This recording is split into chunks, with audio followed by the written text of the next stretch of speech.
চাওক এইটোতো আৰু বহুত বেছি প্ৰতিক্ৰিয়া প্ৰকাশ কৰিব লগা বিষয়টো নহয়। প্ৰথম কথা, গোটেই বিষয়টো কংগ্ৰেছে এটা বেলেগ ধৰণৰ ৰাজনীতি কৰিবলৈ চাই আছে। আৰু আপোনালোকে দেখিছে যে ৰকিবুল হুছেইন ডাঙৰীয়াই নিৰ্বাচন হাৰাৰ পিছত কংগ্ৰেছ দলে গোটেই বিষয়টো এটা বেলেগ দিশত গতি কৰাব চাইছে। কিন্তু মাননীয় মুখ্যমন্ত্ৰী মহোদয়ৰ নেতৃত্বত অসম কেবিনেটে যিটো সিদ্ধান্ত লৈছে, অসমৰ সমূহ সচেতন ৰাইজে, হিন্দু হওক মুছলমান হওক, সকলোৱে এই ক্ষেত্ৰত সমৰ্থন জনাইছে। কাৰণ এইটো এটা পাৰস্পৰিক সম্প্ৰীতিৰ কথা আৰু সকলোৱে ইতিমধ্যে মাননীয় মুখ্যমন্ত্ৰী মহোদয়ে এই ক্ষেত্ৰত নিজৰ স্থিতি স্পষ্ট কৰিছে।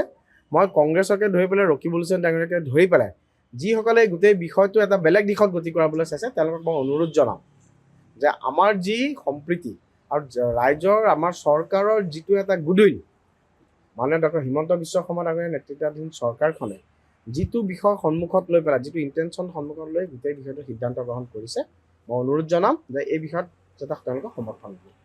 চাওক এইটোতো আৰু বহুত বেছি প্ৰতিক্ৰিয়া প্ৰকাশ কৰিব লগা বিষয়টো নহয়। প্ৰথম কথা, গোটেই বিষয়টো কংগ্ৰেছে এটা বেলেগ ধৰণৰ ৰাজনীতি কৰিবলৈ চাই আছে। আৰু আপোনালোকে দেখিছে যে ৰকিবুল হুছেইন ডাঙৰীয়াই নিৰ্বাচন হাৰাৰ পিছত কংগ্ৰেছ দলে গোটেই বিষয়টো এটা বেলেগ দিশত গতি কৰাব চাইছে। কিন্তু মাননীয় মুখ্যমন্ত্ৰী মহোদয়ৰ নেতৃত্বত অসম কেবিনেটে যিটো সিদ্ধান্ত লৈছে, অসমৰ সমূহ সচেতন ৰাইজে, হিন্দু হওক মুছলমান হওক, সকলোৱে এই ক্ষেত্ৰত সমৰ্থন জনাইছে। কাৰণ এইটো এটা পাৰস্পৰিক সম্প্ৰীতিৰ কথা আৰু সকলোৱে ইতিমধ্যে মাননীয় মুখ্যমন্ত্ৰী মহোদয়ে এই ক্ষেত্ৰত নিজৰ স্থিতি স্পষ্ট কৰিছে।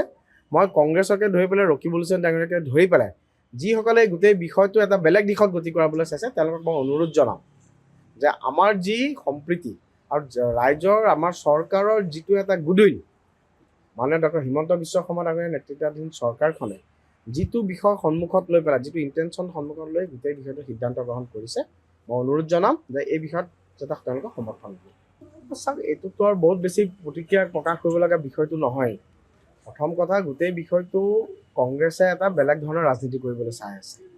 আৰু আপোনালোকে দেখিছে যে ৰকিবুল হুছেইন ডাঙৰীয়াই নিৰ্বাচন হাৰাৰ পিছত কংগ্ৰেছ দলে গোটেই বিষয়টো এটা বেলেগ দিশত গতি কৰাব চাইছে।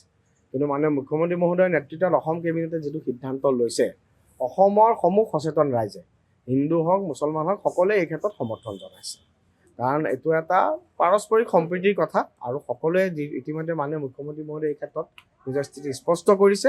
মই কংগ্ৰেছকে ধৰি পেলাই ৰকিবুল হুছেইন ডাঙৰীয়াকে ধৰি পেলাই যিসকলে গোটেই বিষয়টো এটা বেলেগ দিশত গতি কৰাবলৈ চাইছে, তেওঁলোকক মই অনুৰোধ জনাম যে আমাৰ যি সম্প্ৰীতি আৰু ৰাইজৰ আমাৰ চৰকাৰৰ যিটো এটা গুডউইল, মাননীয় ডক্টৰ হিমন্ত বিশ্ব শৰ্মা ডাঙৰীয়াৰ নেতৃত্বাধীন চৰকাৰখনে যিটো বিষয় সন্মুখত লৈ পেলাই, যিটো ইণ্টেনশ্যন সন্মুখত লৈ গোটেই বিষয়টো সিদ্ধান্ত গ্ৰহণ কৰিছে, মই অনুৰোধ জনাম যে এই বিষয়ত যাতে তেওঁলোকে সমৰ্থন দিয়ে।